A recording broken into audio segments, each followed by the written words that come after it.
주님께서 여러분과 함께 마르코가 전한 거룩한 복음입니다.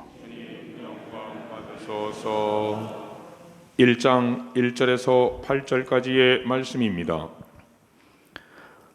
하느님의 아드님 예수 그리스도의 복음의 시작. 이사야 예언자의 글에 보라, 내가 네 앞에 내 사자를 보내니 그가 너의 길을 닦아 놓으리라. 광야에서 외치는 이의 소리, 너희는 주님의 길을 마련하여라. 그분의 길을 곧게 내어라 하고 기록된 대로 세례자 요한이 광야에 나타나 죄의 용서를 위한 회개의 세례를 선포하였다. 그리하여 온 유다 지방 사람들과 예루살렘 주민들이 모두 그에게 나아가 자기 죄를 고백하며 요르단강에서 그에게 세례를 받았다. 요한은 낙타 털옷을 입고 허리에 가죽띠를 둘렀으며 메뚜기와 들꿀을 먹고 살았다. 그리고 이렇게 선포하였다. 나보다 더 큰 능력을 지니신 분이 내 뒤에 오신다. 나는 몸을 굽혀 그분의 신발끈을 풀어드릴 자격조차 없다. 나는 너희에게 물로 세례를 주었지만 그분께서는 너희에게 성령으로 세례를 주실 것이다. 주님의 말씀입니다. 모두 앉아 주십시오.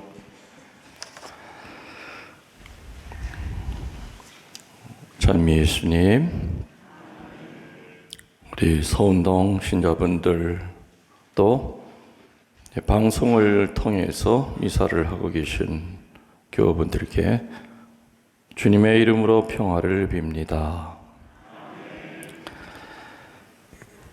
장자편에 보면은 이런 말이 있습니다. 심재 허이 대물이다. 심재 허이 대물이다. 뜻을 풀이하면은 마음을 비우고 상대방을 기다려라 그 뜻입니다. 마음 심자에 재개할 재, 비일허에 그 다음에 접속사 이, 그 다음에 기다릴 때 사물물, 심재허이 대물, 마음을 비우고 상대방을 기다려라. 물론 이 말은 여러 가지로 해석이 됩니다. 상대편이 내 말을 듣지 않고 자기 혼자만 떠들 때는 이야기를 멈추고 그 사람이 말을 들을 자세가 될 때까지 기다리라라는 말도 되지만은, 그러나 오늘 우리 복음에 비추어 보면은 바로 이런 마음이 세례자 요한의 마음이 아니었겠는가라는 생각이 됩니다. 마음을 비우고 상대편을 기다리는 게 결코 쉬운 얘기가 아닙니다. 교만이라고 하는 것은 결국에는 주제 파악을 못할 때 그 싹이 올라옵니다. 분수대로 살지 못할 때 그 교만이라고 하는 괴물이 나를 지배합니다. 요한이 참으로 위대한 것은 그의 겸손이죠. 그 당시 예수님이 나타났어도 그냥 깔아뭉갰다면은, 예수님을 아주 무시했다면 세례자 요한은 그냥 메시아가 되는 거였습니다. 사람들이 또 그렇게 알고 있었죠. 근데 세례자 요한은 정말 마음을 비우고 기다렸습니다. 메시아를 기다렸습니다. 요한의 입에서 오늘 복음의 밑부분에 나오는 말보다 더 겸손한 말을 어디서 더 찾을 수 있을까요? 뭐라 그랬습니까? 자기보다 훨씬 더 능력이 있는 분이 나타날 것이며 그분이 바로 메시아이시며 나는 그분의 신발끈도 풀기 어려운 처지다. 노예들은 무릎을 꿇고 주인이 나갔다 돌아오면은 그 샌달의 끈을 풀어줍니다. 그리고 발을 닦아줍니다. 그러니까는 세례자 요한은 예수님 앞에 서면은 노예만도 못한 존재다. 나는 그분의 신발 끈도 풀 자격이 없는 사람이다. 이렇게 고백을 했던 겁니다. 그리고 그분은 갈수록 커지셔야 되고 나는 갈수록 작아져야 됩니다. 그래서 대림절의 중요한 테마 중에 하나가 바로 이 겸손입니다. 다가오시는 강생하시는 예수님을 기다려야 되는데 어떤 마음으로 기다려야 되느냐? 교만한 마음으로 기다려야 되느냐? 부어 터진 마음으로 기다려야 되느냐? 성질이 나는 마음, 분노한 마음으로 기다려야 되느냐?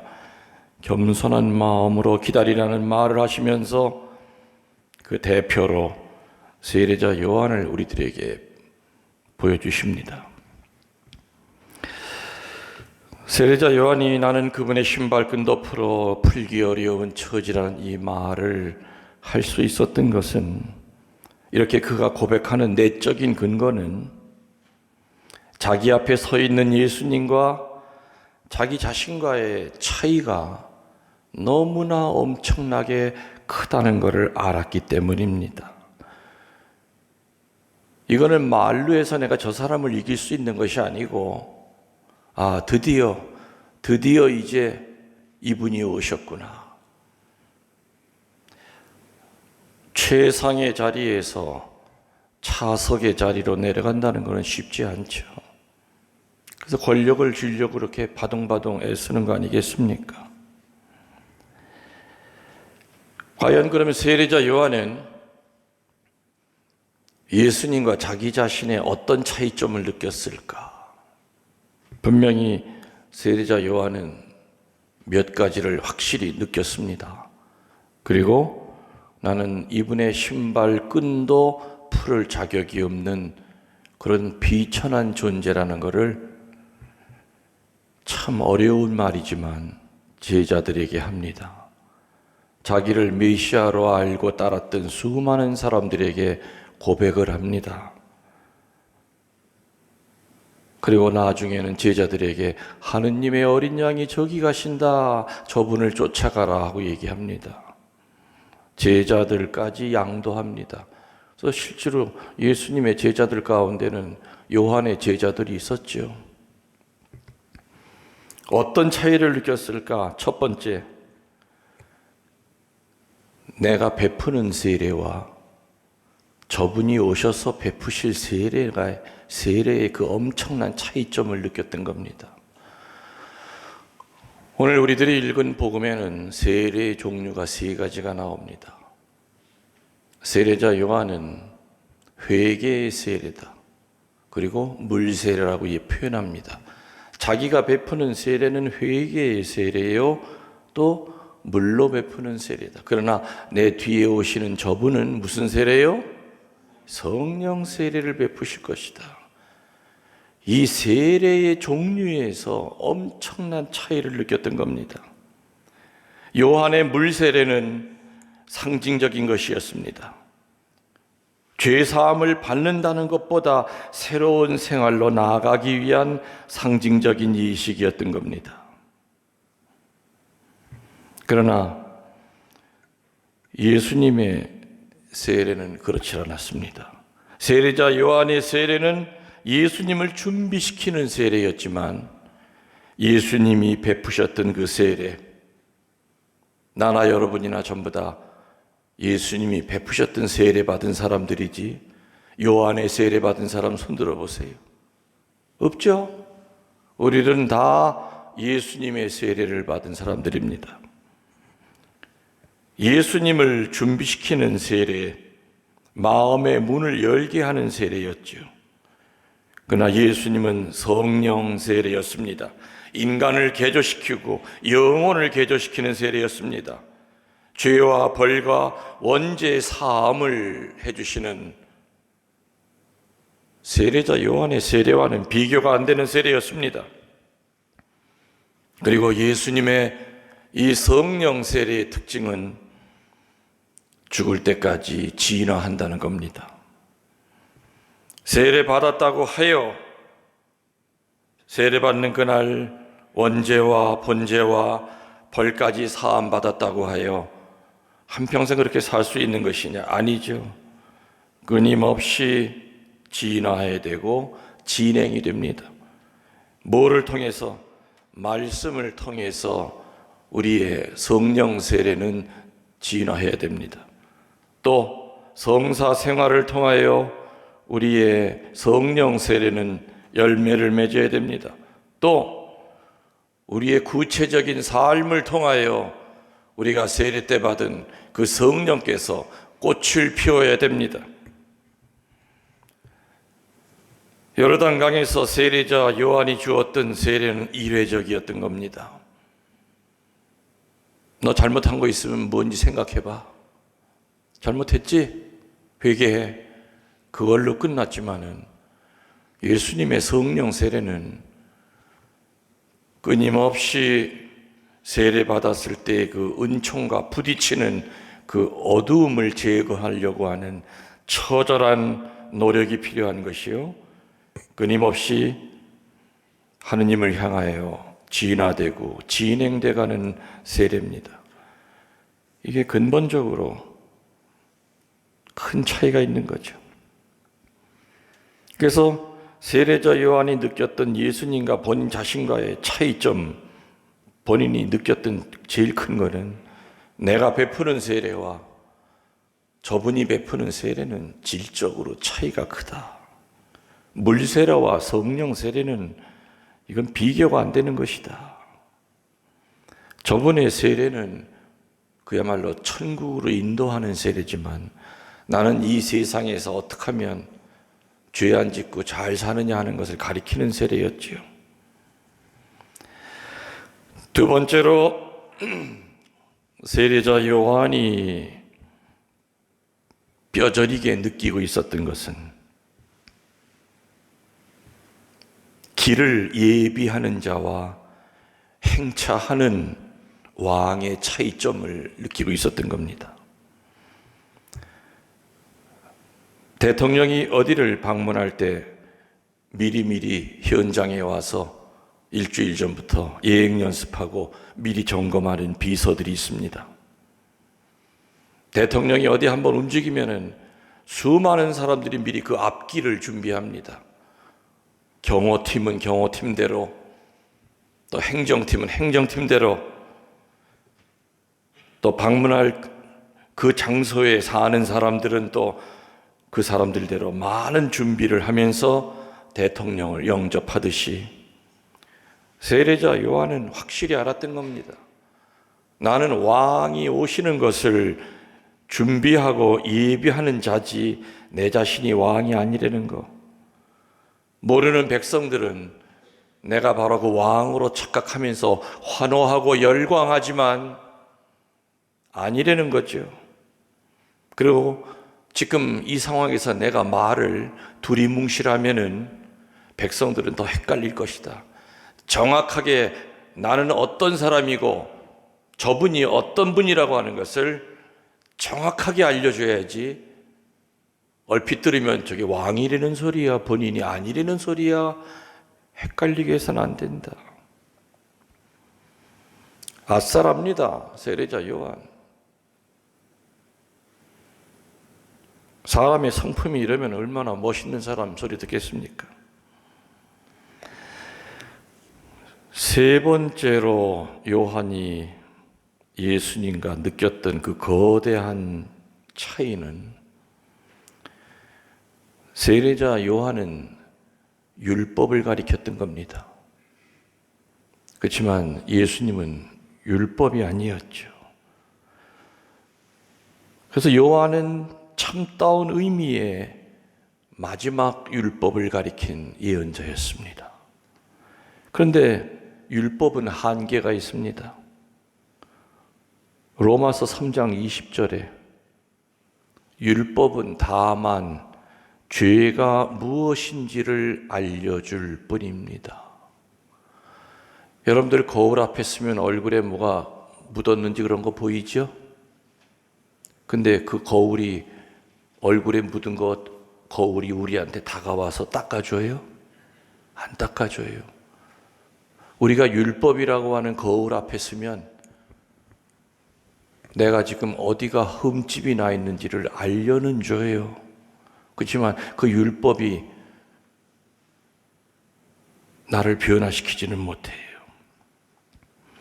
율법은 사람의 잘못은 지적할 수는 있지만 변화시킬 수 없다는 한계를 갖고 있습니다. 세례자 요한의 그 호랭이 같은 회개의 설교가 사람들이 무슨 죄를 졌는지를 정확히 찝어줄 수는 있지만은 그러나 거울처럼 알려줄 수는 있지만 변화시킬 수는 없습니다. 그 한계를 세례자 요한은 알고 있었던 겁니다. 요한은 참다운 의미의 율법 설교가였습니다. 그리고 국민 회개를 시키는 계몽가였습니다. 거기까지가 세례자 요한의 선입니다. 그 이상 영적인 것은 어떻게 할 수가 없었습니다. 사도행전 19장 3절에서 6절에 바오로 사도는 이렇게 묻습니다. 당신들은 세례를 받았습니까? 요한의 세례를 받았습니다. 요한은 죄를 회개하는 표시로 세례를 베풀었습니다. 뒤에 오는 예수님을 믿으라고 사람들에게 가르쳤던 겁니다. 라고 바오로 사도는 얘기합니다. 여러분들 세례 받으셨어요? 누구한테? 예, 요한한테 받았습니다. 받은 이유가 뭔지 압니까? 뒤에 오는 예수님을 믿으라고 마음의 문을 열어주기 위해서 여러분들은 세례자 요한에게 받은 겁니다. 사도행전 19장 3절 이하에 바오로 사도가 세례자 요한의 세례와 그 세례의 의미에 대해서 정확히 짚어주고 있습니다. 성경에 보면은 그들은 주 예수의 이름으로 세례를 받았다. 바오로가 손을 얹자 성령께서 그들에게 내렸다. 그러자 그들은 이상한 언어로 말을 하고 예언을 하기 시작하였다.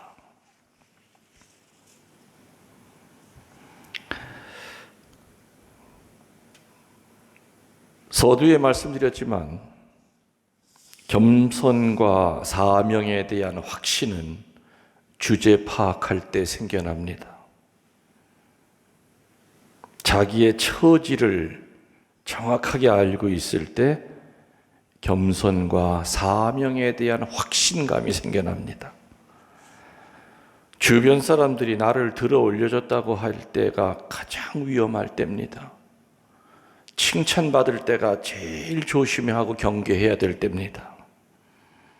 당신 최고야 라는 그 소리 들을 때가 그걸 도구로 알아야 됩니다.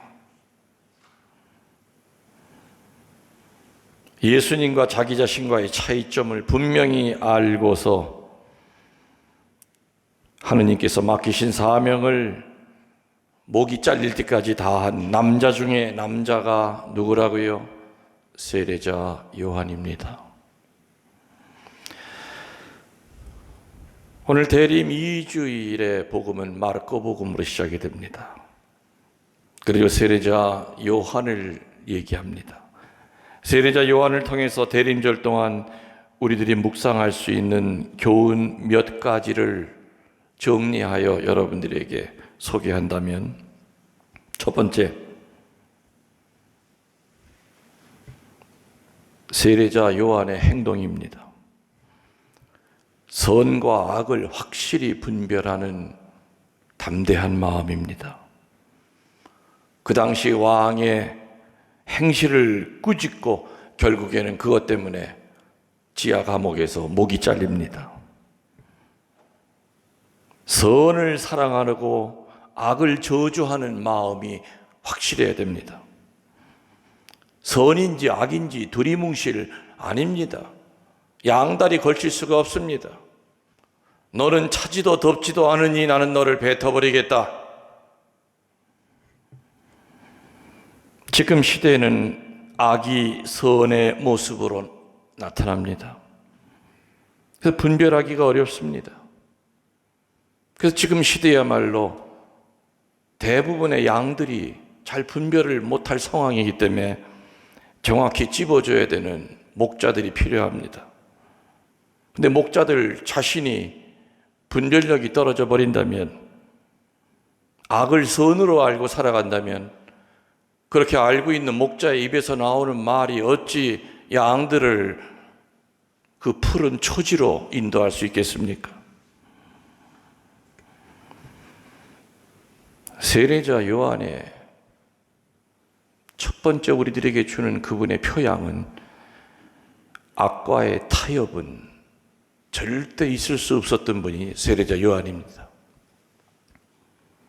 어떤 설득에도 세례자 요한은 악은 아니고 악은 악이고 선은 선이었습니다. 악에다 발 담그면 이 악이 선이 안 될까 하는 그런 태도가 아니었습니다. 악과의 타협을 하지 않았던 세례자 요한의 이 모습입니다. 두 번째로 세례자 요한의 삶이 우리들에게 주는 두 번째 교훈이요 메시지는, 예수님의 말씀을 증거하고 예수님을 진실되게 알리는 거였습니다. 그래서 세례자 요한은 메시아를 증거했습니다. 그리고 전파합니다. 모든 그리스도인이 할 수 있는 최고의 사명은 예수님의 말씀 증거입니다. 진실되게 살아가야 됩니다. 금요일 강론 때 두 사람의 맹인을 고쳐주는 이야기가 나왔었던 거 기억하실 겁니다. 우리들 다 눈을 뜨고 있지만 하느님을 못 봅니다. 우리들 귀가 열려 있지만 하느님의 목소리를 못 듣습니다. 우리들 입이 있지만 하느님을 증거하지 못합니다. 우리들이 하느님을 보는 것을 뭐라고 그랬죠? 관상이라고 그랬습니다. 하느님의 소리를 듣는 걸 뭐라고 그랬죠? 기도라고 그랬습니다. 하느님을 알리는 걸 뭐라고 그랬습니까? 하느님을 증거하는 거라고 그랬습니다. 세례자 요한은 목청껏 하느님을 알렸습니다. 증거하고 또 본인이 그렇게 살았습니다. 들끓과 낙타 털옷을 입고 그 전에 있었던 예언자들과는 전혀 다른 삶을 살았던 겁니다. 세 번째로 세례자 요한은 우리들에게 어떤 신앙 고백을 해야 되는지를 알려줍니다. 그분이 하신 신앙 고백 가운데 정말 우리들이 교만해질 때마다 거듭거듭 되뇌어야 될 신앙 고백, 그분은 점점 커지셔야 되고 나는 작아져야 합니다. 사제를 보고 교우들이 올 수 있습니다. 그 사제의 카리스마를 보고 교우들이 모여들 수 있습니다. 그러나 모여들면은 사제는 겸손되이 그 자리를 피해야 됩니다. 그리고 예수님과 만나게 해줘야 되죠. 근데 예수님 앞을 가로막고 있다면 그게 바로 교주입니다. 세례자 요한은 얼마든지 예수님 행세할 수 있었습니다. 얼마든지 교주 노릇할 수 있었던 사람이 세례자 요한이었지만은 그는 그분은 점점 커져야 되고 나는 작아져야 됩니다. 네 번째로 세례자 요한의 위대한 점은 공적으로는 백성들과 예수님을 만나게 준비시킨 일입니다. 예수님을 백성들과 만나게 준비시켰던 이 준비 작업, 이게 바로 공적으로 세례자 요한의 위대한 일입니다. 사적으로는 자신을 기꺼이 예수님 신발끈을 풀 자격이 없다는 사실을 인정한 그 겸손입니다. 우리들도 나 자신의 죄악과 연약성을 겸손 때 인정하고 모든 것을 그분 발 앞에 내려놓고 낮아지는 모습으로 변화되도록 애씁시다. 아멘. 모두 일어나시어 우리들의 신앙을 고백하겠습니다.